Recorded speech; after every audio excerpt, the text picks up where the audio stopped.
document signing. So we use that word really specifically because most people say DocuSign or whatever it is. We have played around with this for a long time in terms of wanting to have documents signed in the system.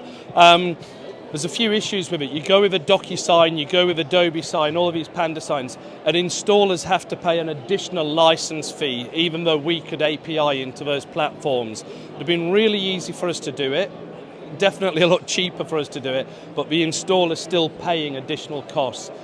So what we did instead is we've gone away and actually built essentially an Adobe Sign, but inside Business Pilot. So that now the point of it is the installer can get rid of all of those costs.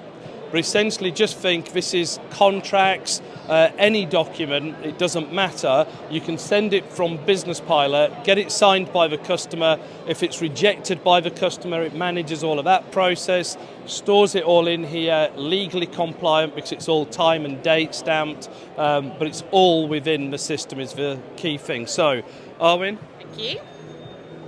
Yeah, so like Elton said, if they are sending over any quotes or contracts that you want to send to your customer to be digitally signed, then you can come into your system. So if I'm in my documents area, we now have the addition of a pen icon. And when they click on there, it's going to open up an email that they can then send over to their customers for it to be electronically signed. There is also the addition of instructions for the signer. So if you do want to stress to them to check it thoroughly before signing, then they can send that instruction over to them. When that goes over to them, it will provide the customer with a link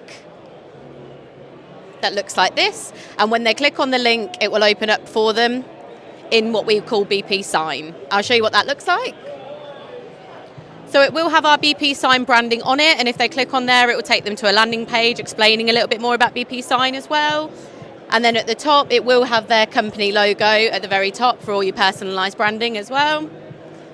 And then towards the bottom, they will have an option to reject it, and with that they have to stress a reason for the rejection as well. And they have got the option to place a signature, and you can either draw, type or upload it in order to place it onto the document as well. When that is then submitted, it will look like this. When you place it onto the document, that's what the PDF copy will look like, and you'll be able to find that in your Business Pilot system as well. And that will be in your main documents. So it will show you the copy that you sent over to your customer, and it will show you the signed version that's waiting in there as well. And in addition to that, you have got your signature requests, and that will show you when it was last viewed, when it was signed, and if it was rejected, it will come with a stamp there as well. Okay. So obviously importantly, it's the fact that it's managing it all in there, so it's alongside every other activity that's going on.